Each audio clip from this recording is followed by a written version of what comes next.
You at, by the way. Hello, everybody. Welcome back to another episode of the Gio and Joey Show. The topic is going to seem familiar or a little overlap, but we'll give it a new nuance and a different angle. Joey, how you doing? Let the audience know what we're going to be talking about. I'm doing better than I deserve. And so obviously 2 weeks ago we had an interview that kind of shook a few things up with our good friend, President Gary Blanchard from the Northern New England Conference. I think that episode stands on its own. Gary's contributions were admirable, and but the reason why I decided to have this topic, and it's not just going to be a rehash, but it's going, in some ways it's going to be a doubling down, but in other ways it's going to be an explanation. So most of our videos don't generally generate that much buzz or controversy, but I did read the comments. There's some long multi-post ones, and I want to honor, right? In other words, they took a lot of time, right? And so I want to honor them, and I wanted to respond to a few things, but when we get into a topic, and our topic is going to be ultimately one of the two things that as Seventh-day Adventists we have historically believed makes America great, and that's republicanism. And I said republicanism, I didn't say the Republican Party. So anybody who's listening to that and saying this is just going to be, pro-Republican Party no, republicanism as in the nature. Yeah, define it then. Define it for the audience who may confuse the Republican Party with republicanism.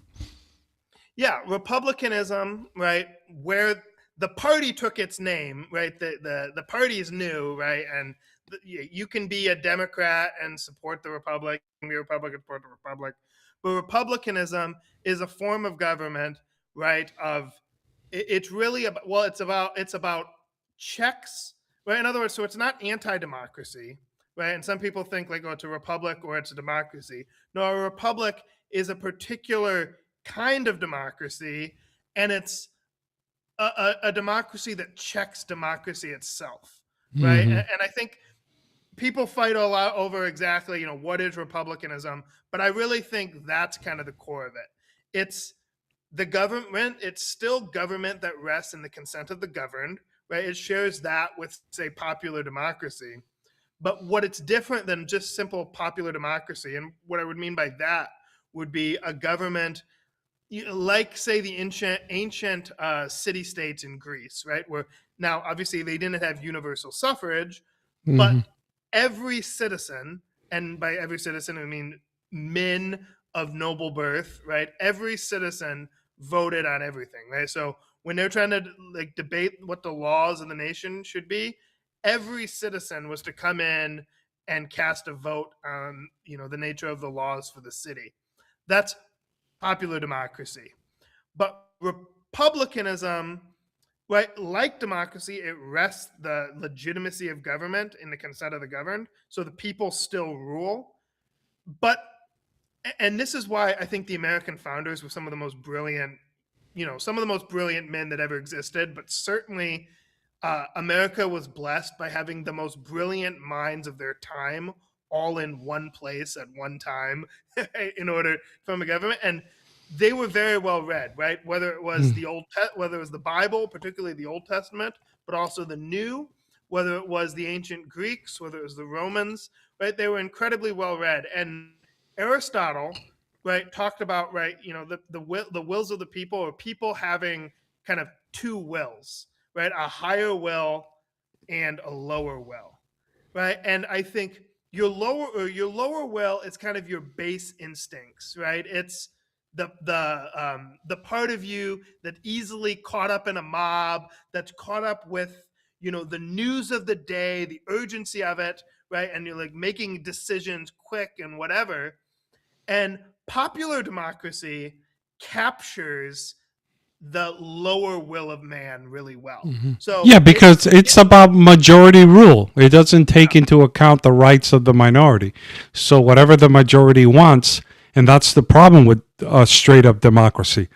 The minority views get trampled on simply by the will of the majority. And if you get a mob mentality going, woe is you if you're not in the majority, right? And so that's the problem with the straight up democracy. But talk to us about, representative self-government. Yeah. So, and you're spot on there when you say representative, and that comes to the core of republicanism. So, like popular democracy, right? It still rests the legitimacy of government and the consent of the governed.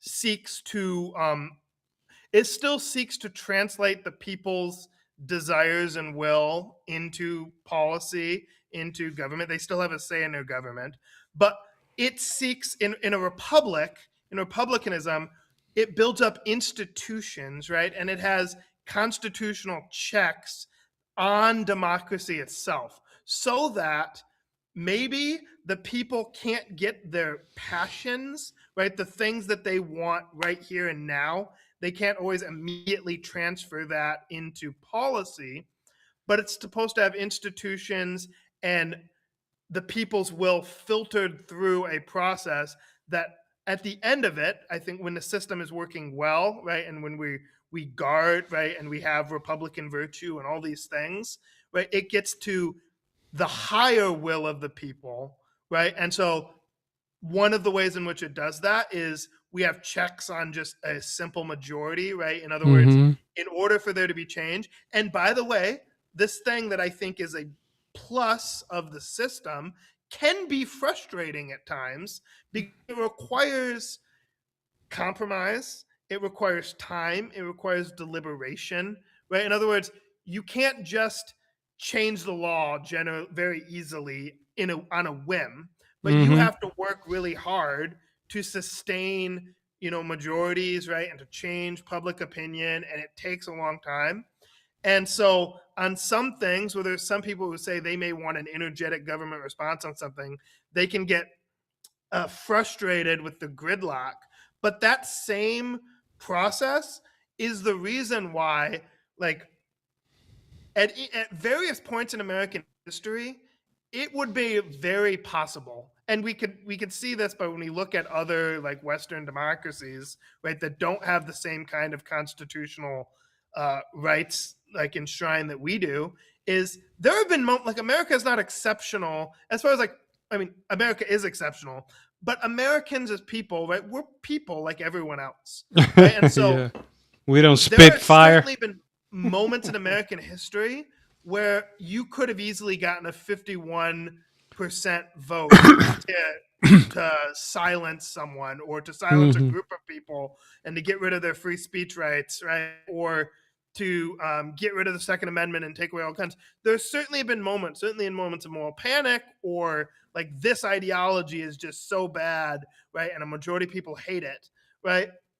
If we didn't have checks, and that's what the Bill of Rights are. Every one of the Bill of Rights is a check on majority power, right? In other words, it's saying that no matter how much you dislike this minority, you cannot deprive them of their basic constitutional rights. And even if you have 61, 70%, even if you have big majorities of the people, it's not easy to go in there and get rid of a constitutional right, right? And that's, again, if there's people who have I don't want to, again, because I'm not anti-democracy, but I think democracy is good at what it's good at, and it's not good at what it's not good at, to quote Jonah Goldberg.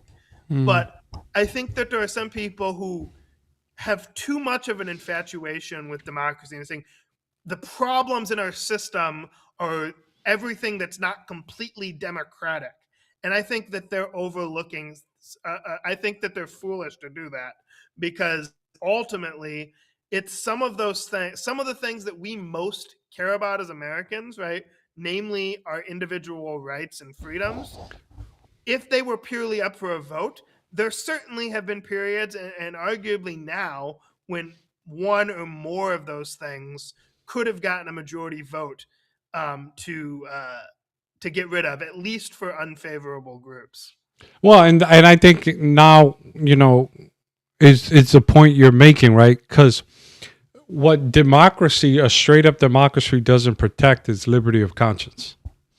right? And because then you want a mob rule to impose upon everybody. Whereas with representative government, it tries to take into account the rights of the individual, and whether it's a minority group, um, republicanism, and the way the government here in the United States has it, understands that the individual has certain inalienable rights, right? And those need to be protected, because if you fail to protect the individual rights, then eventually they're going to come for you. And so this is what makes America and our government so much different than any modern government or any other government we have seen prior. But let's stick to modern times, right? This is why, as we said in the episode 2 weeks ago, why people still want to come here. It's the American dream. It's a place where people just want to be left alone, and they understand that if they play by the rules, they can get ahead. No, that's such a good point. And I think, and one of the quotes, we'll bring up at some point, but I think that certainly, obviously, as a Seventh-day Adventist, right, republicanism means more. Like, in other words, I want to word this correctly. And now here's a clip that's going to be, if somebody takes it out of context and doesn't know what I'm saying, right, it's going to get me into trouble. Every Seventh-day Adventist Christian must be a Republican. Mm-hmm. And again, I'm not saying you have to be a member of the Republican Party, but as Seventh-day Adventists, right, it is core. And again, while obviously we have major theological disagreements with our LDS friends, it is also something that's core to their religion, right? Religious liberty and republicanism and the Constitution, right? And I think sometimes, right, we can, and this goes to what we were talking about with Gary last week, or 2 weeks ago. 2 weeks ago, that freedom and liberty and constitutionalism for people, for our co-religionists, these are not mere matters of opinion. Like, obviously they're of opinion and people are free to have whatever religious views they want, but if you are a faithful Seventh-day Adventist, you must support liberty. You must support the Constitution of the United States, actually, and you must support the Declaration, right? You must support these principles of republicanism, because what we know is, like, the alternative to these things, and obviously I think we know, like, because we come from this, we often see our heritage very much in the persecuted streams throughout Christian history. So, we've always resonated a lot with the Anabaptists, right? The Waldensians, right? We realize that other forms of government, right, before America, right, it was not always good for Christians, or it was not always good for those Christians whose consciences, right, bound to the Word of God as they understood it, right, put them in conflict with the state religion, right? But in republicanism, here you had a form of government in which it said, no, the chief aim of government, right, is these preservations, this preservation of liberty, right? And yes, it talks about virtue, and virtue being very important, but there is something about self-government that those Christians that resonate with the persecuted stream throughout history have always appreciated, because it says that ultimately, right, I don't know, that's kind of where I was going, right? Like, as Christians who resonate with this persecuted stream throughout history, right, we should have a double or triple appreciation for republicanism. And when we see a public, again, we live in a republic, but most of the public is not sure what makes it a republic, what republicanism is. And I think that as Christians, particularly as Adventists, we should be the loudest, kindest, sweetest, most lovable, but loudest, most persistent voices in educating the public about these principles of republicanism. And we don't have an option, right? Like, if you're a faithful Seventh-day Adventist, you should know what republicanism is, and you should be an advocate for it.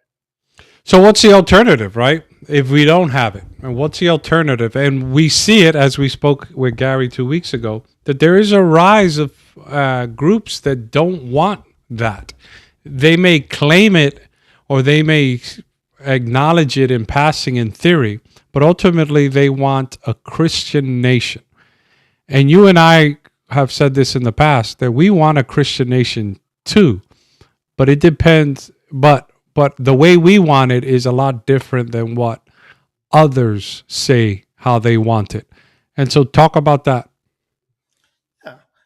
Listen, I think Christianity and I think religion in general, but obviously I'm a Christian, I think is very important to the maintenance of Republican government, because representative self-government requires, right? It's there in the term, right? It requires self-governed individuals. And our founders, right, they all realize this. Alexis de Tocqueville, right, who is the French thinker who visited America in the mid 1800s, right, who wrote about what made American, and he used democracy, right, and I'm not opposed to that, right, because I don't think democracy and republicanism. Well, I think I think you want republicanism, and then I see democracy not as our form of government, but as a tool that we use, right, and it's incorporated into our system. But so he said what made American democracy work, and one of the things he talked about is our little platoons, right? So there was all sorts of them, right? Obviously, it was our churches, right? That we had, our churches were free. They were free of both, because of the way in which our First Amendment operated. Our churches were free of both government control and also the pernicious influence of mixing ecclesial and political power, right? And so because of that, that made them purer in a lot of ways than the churches of the old world. And they were also, therefore, more active, actually, right? And so our churches were one of those little platoons. Our families were one of those little platoons. And then just the other institutions of our civil society, the non-governmental institutions. So we had, civic groups, and we had, women's groups, and we had, all these various, things that was part of a broader community life. And what do those things do? Right. Well, in a self-government, and it goes to our quote that we love to quote on here all the time from John Adams, our government was made for a moral and religious people. And so religious institutions, right, in other words, they teach morality, right? They teach, and obviously I believe that the fullness of that is ultimately in the Bible and in the Christian religion. But like C.S. Lewis talked about in The Abolition of Man, that all of the religious traditions have a degree of truth, right? Have some connection to the objective moral order. And so I think in allowing freedom of religion, right, and having religion flourish here, that was ultimately good for the republic. And as that declines, again, let me say this, as that declines, that will have pernicious effects for republicanism in America. And yet, and here's the paradox, I do not believe that you can reinvigorate the religious life of America through government power, right? So that's the paradox. You need a strong, robust religious life in America in order for freedom to be maintained long term. And at the same time, you cannot get religious life through the power of the sword, through compulsion. And so you've got to balance those things. But again, so I would never be with the people who celebrate the decline of religion in America. But I'm also not going to jump in bed with the Joel Webbins who, want to enforce their version of Christianity with the state sword. And I think that's the key, and you tackled that, right? We want this to be a Christian nation. I wish everybody was a Bible-believing Christian, but we want it out of the persuasion of the Holy Spirit, conviction, that there'd be a great awakening where people surrender to Christ, and it's out of their own free will, out of their own liberty of conscience. But there's a rising movement like you talked about, Joe Webbin, and I don't know if he's the one. There's a clip going around social media of where he talks about the death penalty for Sabbath breakers. And that's funny because he's mentioning, not funny, ironic, because he's mentioning an Old Testament law about the seventh day Sabbath, and yet he's applying it to those who break Sunday or who do not keep Sunday, which is pretty rich because there's nowhere in the Bible that Sunday is the day of worship. But he wants to claim a death penalty. I think it's him. But anyway, there's a clip going around. And that's the difference. You can want the same goal,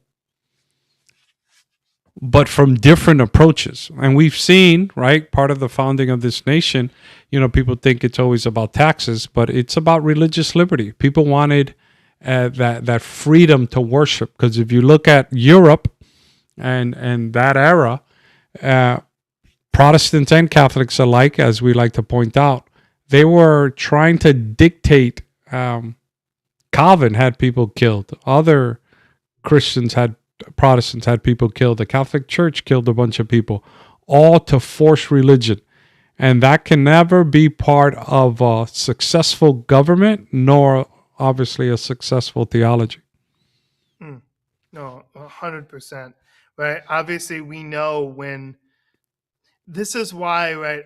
Like I said, I always caveat that I want a properly defined separation of church and state, but I'll still defend the phrase because, right, there is this important principle that for the protection of both the purity of the church and also the justice of the state, right? You separate the ecclesial and the political power, right? And what came before, right? The quote unquote Christian precursors to American republicanism, I think they've been weighed in the balance and found wanting.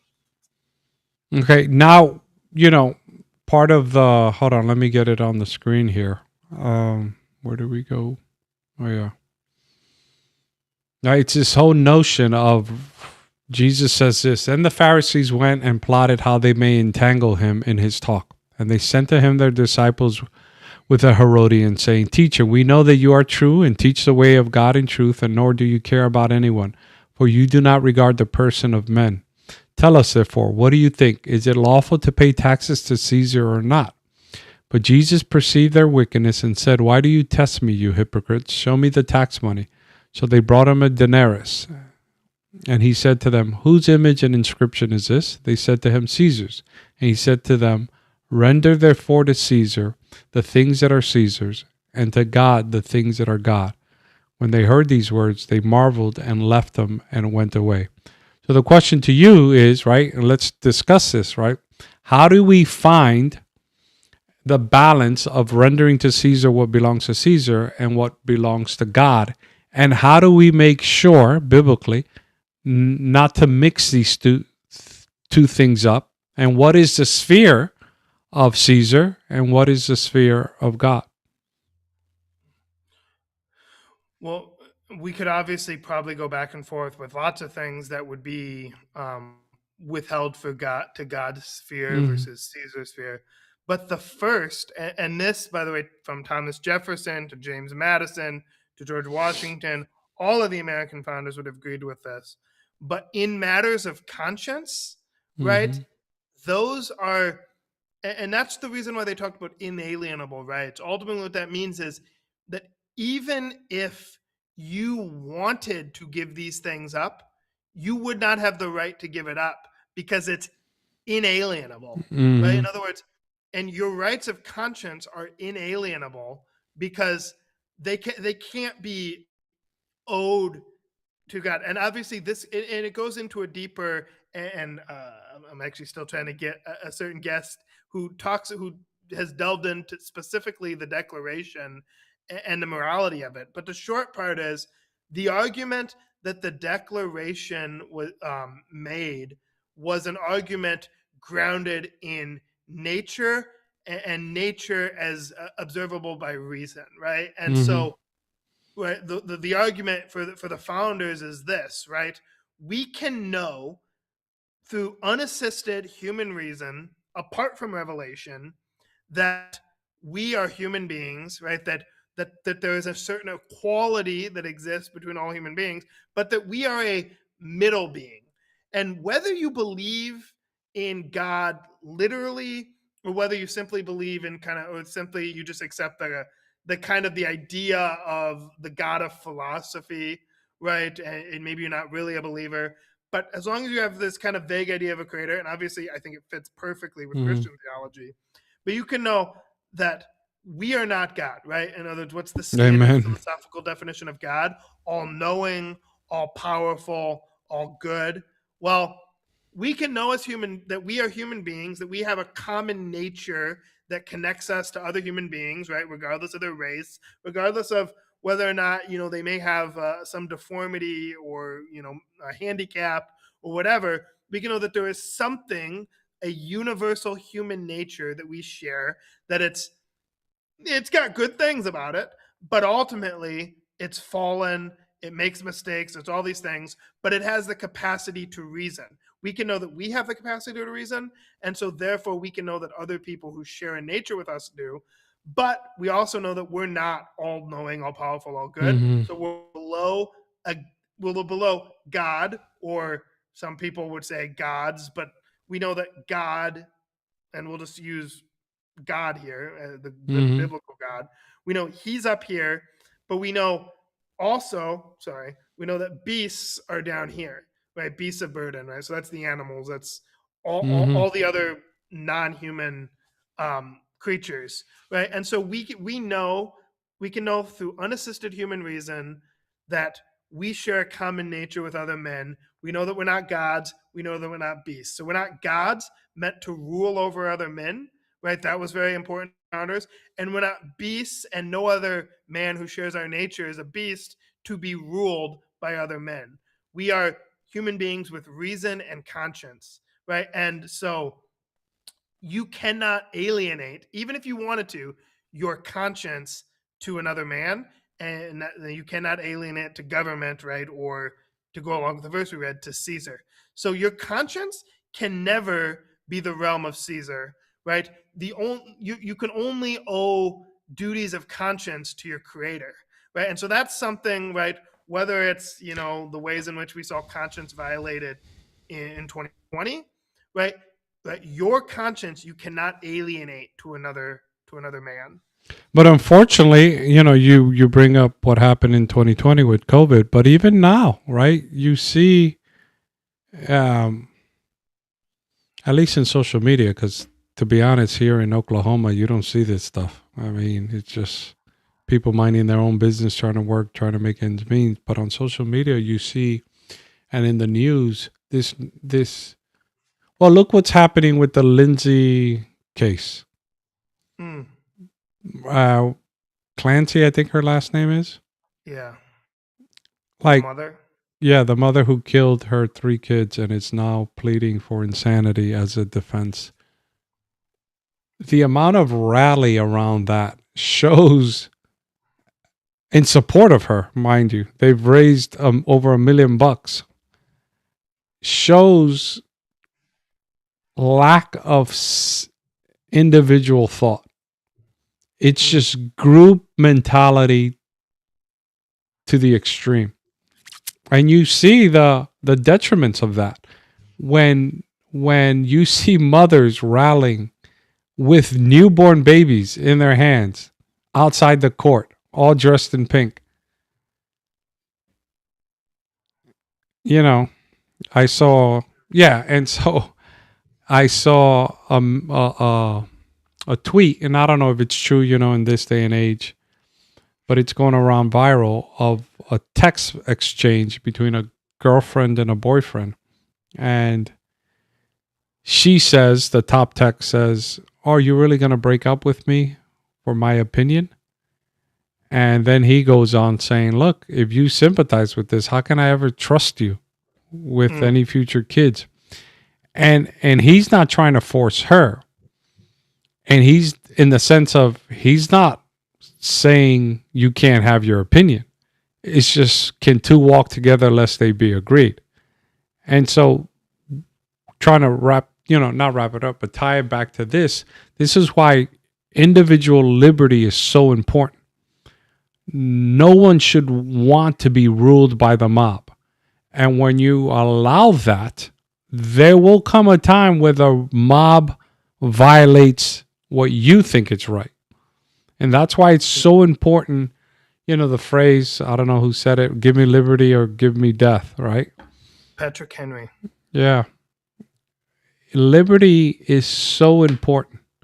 Liberty of conscience, because in the end, as you were talking about, in the end, we answer to one person and one person alone, and that's God.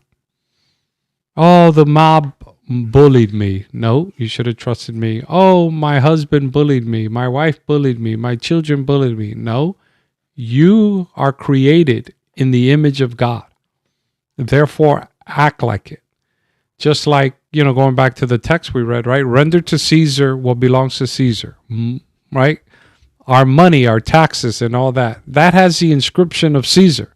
Well, render to Caesar that. Jesus said, spoke about it. But you and I were created in the image of God.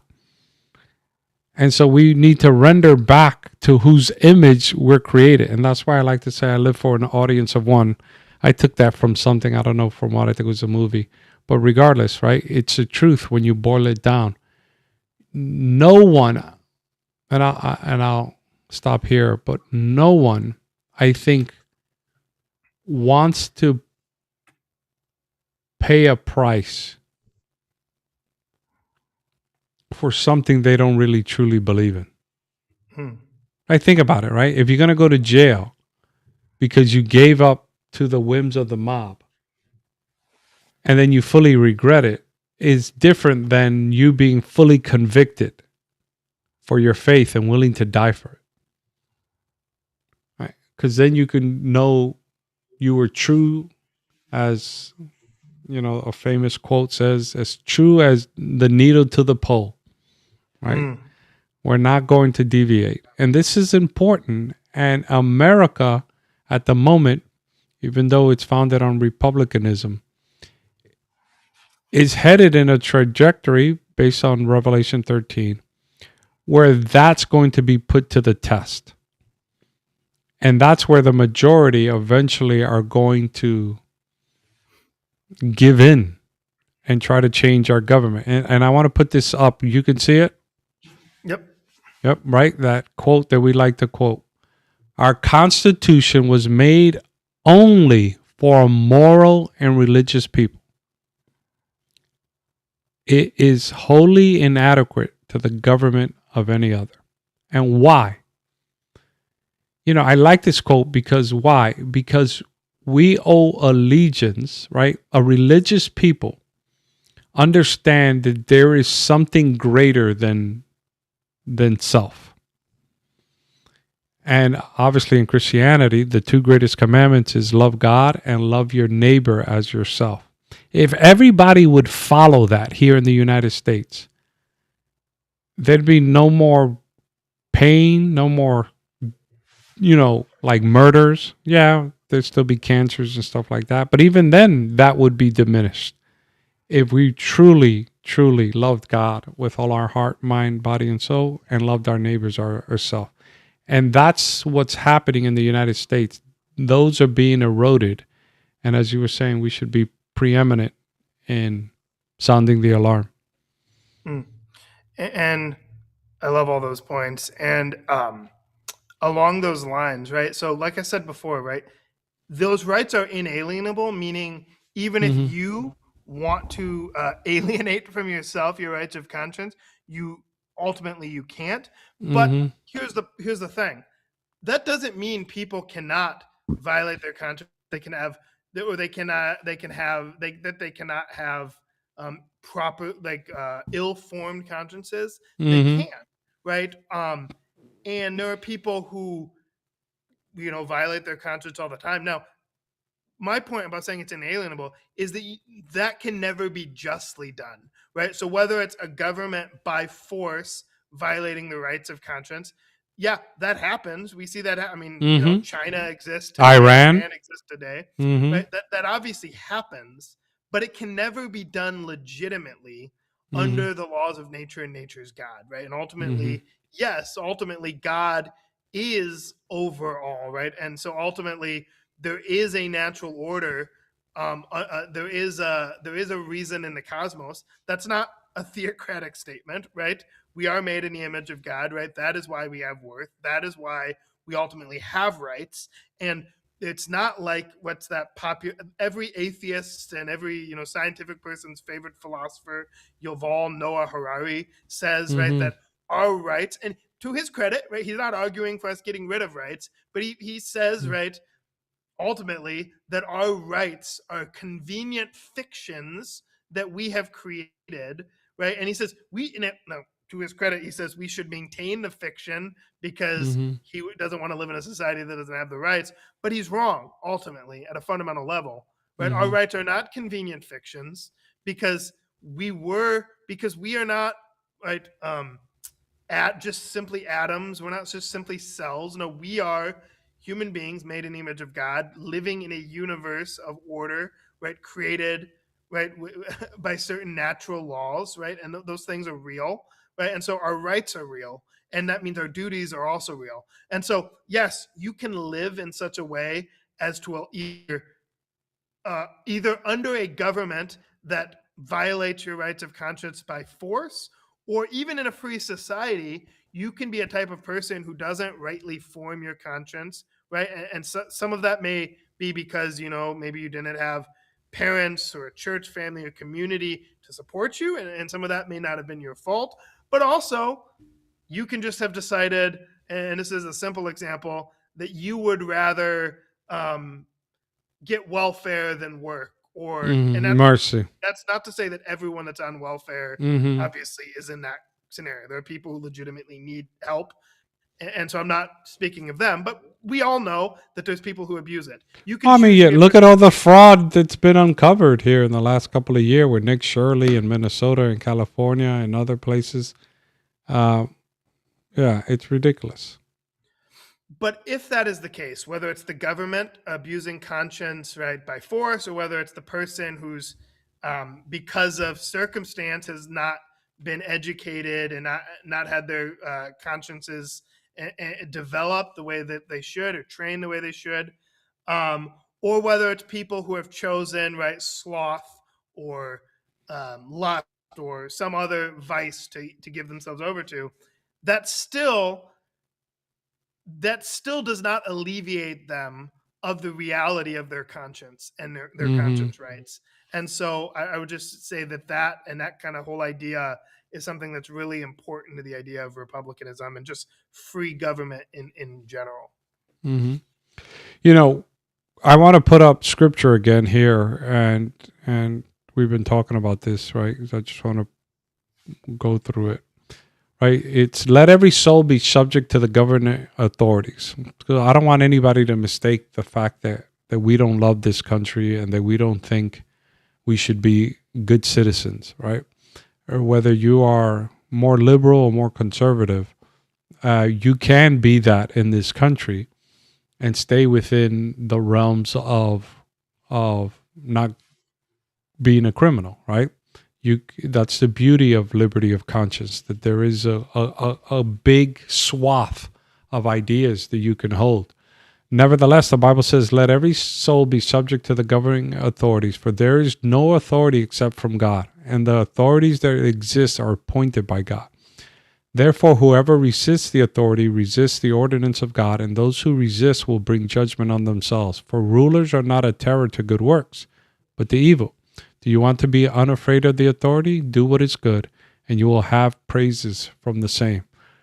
Verse 4, for he is God's minister to you for good. But if you do evil, be afraid, for he does not bear the sword in vain.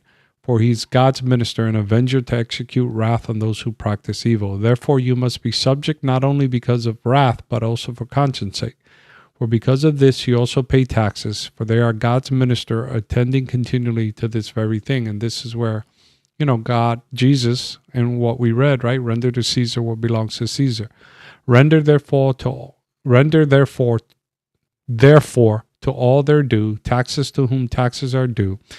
And a lot of times we emphasize on the taxes, but here it comes custom to whom customs, fear to whom fear, and honor to whom honor, which is, you and I, before I get to this other part, you and I may not agree with whoever's in office, but we will always respect the office and respect. We may not always agree with the judicial branch and their rulings, but we always respect that. We definitely don't always agree with Congress and the Senate, but we respect the office. We respect the ideals of the Constitution. And I think when anybody talks about undermining that and replacing it, or you hear talk about it's outdated and it needs to be redone, they don't truly understand the can of worms are opening if we try to burn it all down and restart. So, yeah, that's important to remember. And one of the things that, as we're reading in Romans 13, that always struck me, the wisdom of the Bible is such in that Christians in any time and any place, this passage is for them and will help them live better in whatever society they're under. But here's one reality. So Paul, who wrote that, happened to be a citizen of Rome. But Rome was an empire. Most of the people that lived within the Roman Empire were not. Christ and the other apostles, right, and most of the early church were not citizens of Rome. The government under which they lived was not a representative republic, right? The Roman It was Republic oppressive. had gone before. There was, and ultimately it didn't view them as citizens but as subjects. And yet this prudential passage, right, was good for Christians then, and yet it still is good for Christians today. But there's one difference, right? And this goes to this idea of republicanism and self-government, right? Ultimately, what did I say it rests on? It rests on government, right? As John Locke says, government, and as the Declaration also says, government, men come together to form governments for the preservation of certain inalienable rights. So that's the first thing that this government recognizes. But secondly, what does self-government recognize? It recognizes, so when in Romans, when it talks about the duty, or that talks about the civil magistrate or the rulers being ministers of God, when it talks about them not bearing the sword in vain, when all this, but the implication of the phrase self-government, what does that ultimately imply? It implies that every citizen, to some degree, shares in the responsibilities and duties of the ruler, right? Because ultimately, in a free society, right, we're not ruled in that way. Now, there are laws and stuff that we have to follow that we have agreed to by being a part of the social compact, but we ultimately, our government is such that we are magistrates. We are rulers. And I think, and I had the opportunity this weekend to be on a panel of millennials talking about religious liberty. And one of the questions that was asked us was, it was an Adventist panel, and it was said, as Seventh-day Adventists, how should, like, obviously we talk about the First Amendment a lot, but how should we relate to, say, the Second Amendment and the bearing of arms? And the thing that kind of came to my head, like, is ultimately it's tied to this. The Second Amendment, like, sometimes we look at the Bill of Rights, or we look at the various parts of our Constitution, and we see them as kind of floating atoms. Like, I like this, I like that. But in reality, for these very thought out men that were our founders, these things are actually connected, right, in some very important ways. And the Second Amendment, when we think about it in terms of Romans 13, and then in terms of the fact that we have a self-government, the Second Amendment ultimately says that, so where Romans says, right, that the civil magistrate or the ruler does not bear the sword in vain, what the United States Constitution is saying is that, hey, we are a self-government. You are a ruler in a certain extent. You share the responsibilities of it. And so therefore, you also do not bear the semi-automatic sword in vain, right? You also, right, the government, right, being separate from the people, what would in reality in America, the government is not separate from the people, right? The government is a product of the people's will, ultimately, and their choices. And ultimately, they also share in some of the responsibilities of government. Now, it's true that for the sake of civil society, we, when in coming together to form a government, we offload some of those now, ultimately, all the responsibility of government, right? If you believe that government rests on the consent of the governed, all of it rests with the people. But when the people come together to form a government, right, they offload some of that responsibility To the onto a collective. third party. But again, that conversation with inalienable rights is important. There are certain things that they do not have the right, even if they wanted to offload to the government, right? So the Second Amendment, right, is just a recognition by the U.S. government, by the U.S. Constitution, that ultimately the people here are not to be ruled, but they have a right to rule themselves and their own lives and their communities. But that also means we share no responsibility, right? So it says that the ruler is not a terror to good Mm-hmm. works, but to evil. Well, that means, Gio, that you, right, being the father of daughters, as those Mm-hmm. daughters come into their teen years, you may have the moral responsibility to be a terror to certain young men who do not have their best interests in heart.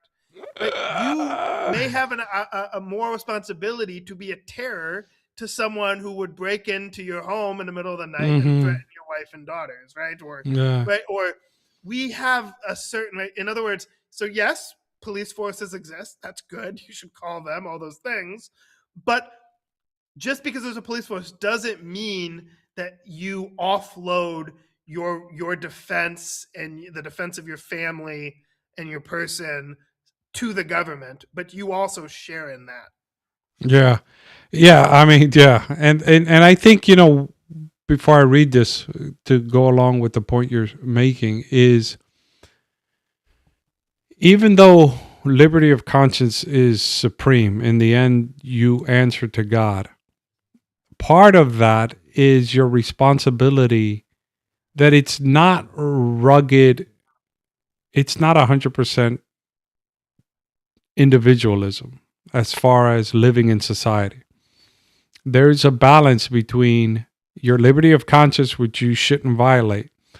But as you were talking about, you do give up, I don't want to say some rights, but you do make concessions to live in a society where, well, look at the heading of the thing, where you love your neighbor, right? Loving someone else automatically means that sometimes you put your rights second to theirs. Just like the example you use, if somebody's breaking out into my home at night, I'm not going to say, "Hey honey, I'm going to stay with the girls in the bedroom. You go see what's happening." Right? That's not the loving thing to do. And so when it comes to the jurisdiction of the government, Romans, remember, these verse and chapter headings are not inspired, right? They were put there by us. So in the context of Romans, what is a government's jurisdiction? Listen to what it says. It says, "Owe no one anything except to love one another, for he who loves another has fulfilled the law. For the commandment says," now pay attention, "you shall not commit adultery, you shall not murder, you shall not steal, you shall not bear false witness, you shall not covet. And if there's any other commandment, are all summed up in this saying, namely, you shall love your neighbor as yourself. Love does no harm to a neighbor, therefore love is the fulfillment of the law." If you look at these commandments that are there, these are all second tablet commandments.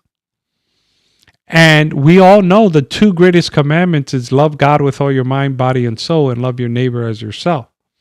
But Paul only quotes, "You shall love your neighbor as yourself." Why? Because the government, going back to liberty of conscience, has no jurisdiction over how you worship. And Paul makes that clear here in Romans. He's only quoting, and remember when Jesus says, love God with all your mind, body, and soul, and love your neighbor as yourself. Sometimes we don't finish that, where he says, on these two commandments hang the entire law. Why? Because the first tablet which is the first 4 commandments, are my relationship with God. No one has a right to violate that. And that's why this country, in a sense, was formed, right, with that republicanism.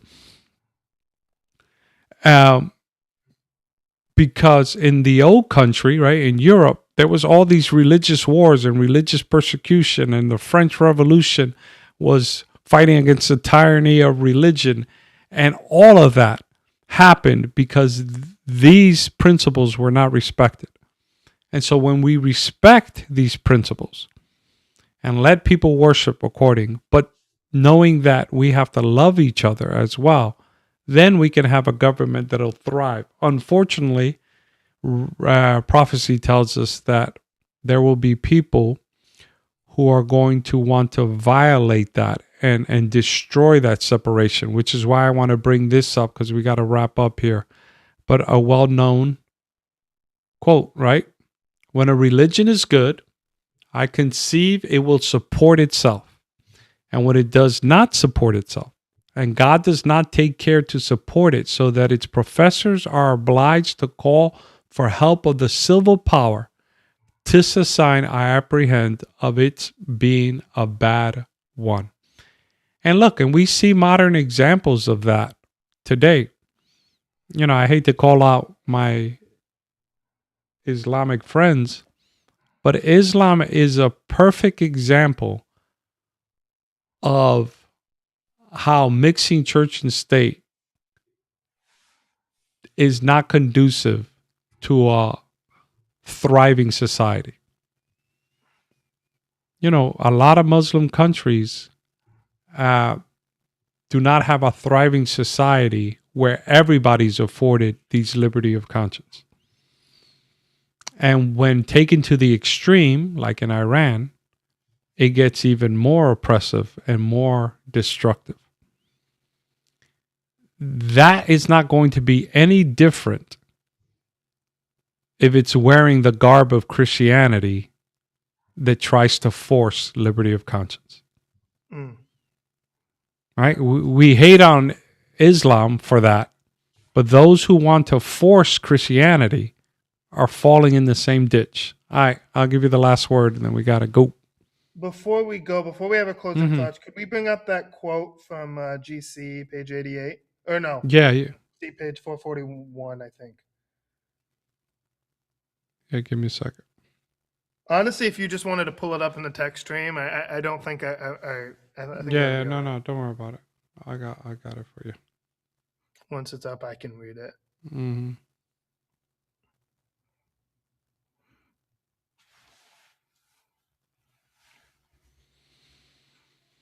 Let me see how I put it.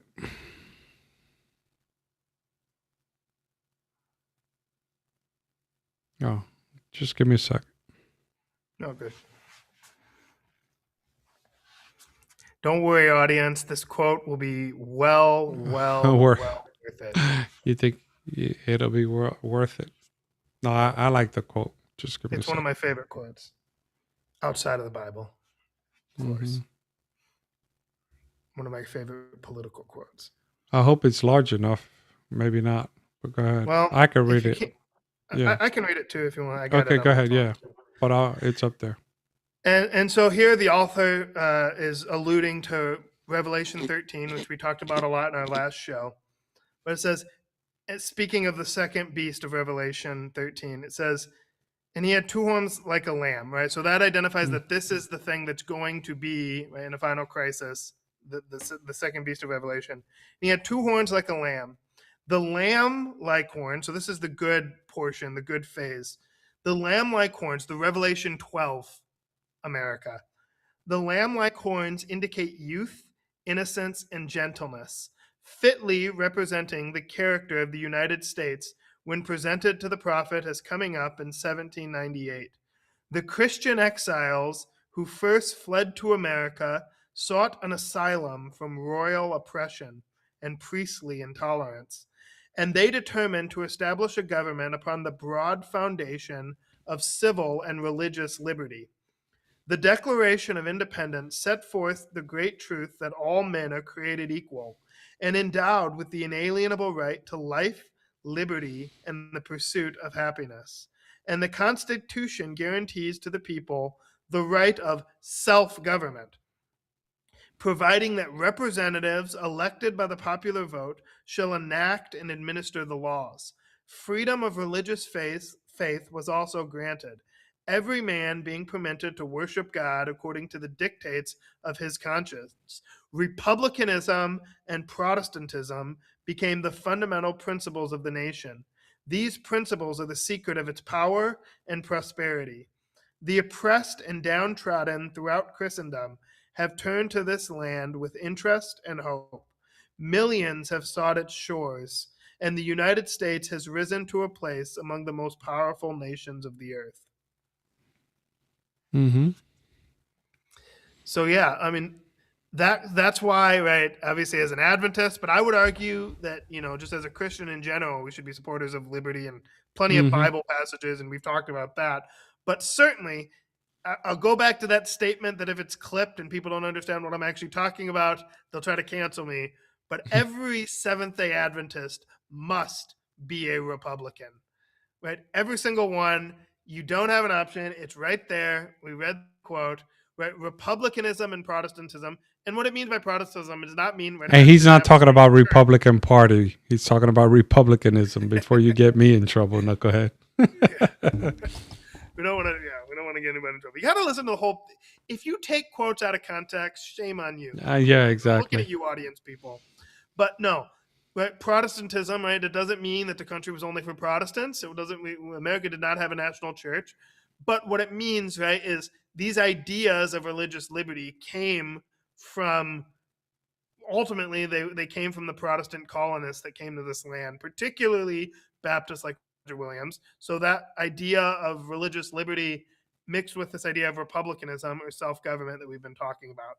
So understand what republicanism is, understand what true liberty is, and be salt and light, be kind, right? You know, but be an advocate for liberty of conscience, and for these principles that have made this country as great as it has been. And I'll end with this. If you don't believe that liberty of conscience is paramount, then read your Bible, because ultimately God so loved the world that he gives us all free choice to decide. And God so much cares about liberty of conscience that he allowed Lucifer to make his choices. He didn't want him to go down this path, but he wanted everybody to know that you matter and your choices matter.